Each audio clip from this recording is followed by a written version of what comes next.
সম্পাদন করি পৃথিবীতে, তাহলে আমরা সুখী এবং সমৃদ্ধ জীবন লাভে ধন্য হব প্রিয় ভাই। তবে একটা জিনিস আমাদের মাথায় রাখতে হবে আলোচনার শুরুতেই, সেটা হচ্ছে এই যে হ্যাপিনেস বা সুখ, এই পৃথিবীতে যে সুখ, happiness in this worldly life, in this দুনিয়া is impermanent, it's temporary.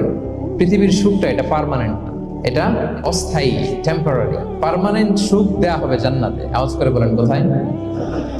জান্নাতের সুখের মধ্যে কোনো গ্যাপ নাই, ইন্টারাপশন নাই, কিন্তু পৃথিবীর সুখ শান্তির মধ্যে এটা বারবার ইন্টারাপ্টেড হবে। আর জান্নাতের সুখ হচ্ছে আনইন্টারাপ্টেড। সুবহানাল্লাহ। যখন পৃথিবীতে আপনি সুখে আছেন, আপনার সুখকে কি ইন্টারাপ্ট করে? অসুস্থতা।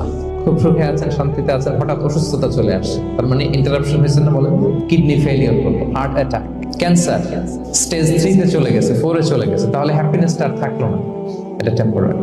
দুনিয়ার সুখকে ইন্টারাপ্ট করে বার্ধক্য। খুব সুখে শান্তিতে জীবন কাটাচ্ছিলেন, কিন্তু বয়স হয়ে গেছে 80, এখন আর সেই সুখ আছে? কথা বলে না কেন? সেই স্বাদ আল্লাহ নাই, সেই সুখের ছোঁয়া পরশন নাই। তাহলে দুনিয়ার সুখ টেম্পোরারি, অসুস্থতা এসে সুখ কেড়ে নেয়, বার্ধক্য এসে সুখ কেড়ে নেয়, আর সবচেয়ে বড় যে ব্যাপারটা এসে সুখের ইতি ঘটায়, সেটা হচ্ছে মৃত্যু। সেটা কি? সুখে শান্তিতে জীবনযাপন করতেছেন, হঠাৎ সবকিছু চমকে দিয়ে, আপনাকে একেবারে থমকে দিয়ে মৃত্যুর আগমন ঘটে যায়, তাই না? ওয়ালিকুল্লি উম্মাতিন আজাল ফাইদা জাআ আজালুহা লা ইস্তাখিরুনা সাআতান ওয়া লা ইস্তাকদিমুন। একেবারে ফিক্সড করা, সিলেক্ট করা কখন আপনি মরবেন। এই মৃত্যুর সময়টা আপনার ফিক্সড টাইমের 1 সেকেন্ড আগেও আসবে না, পরেও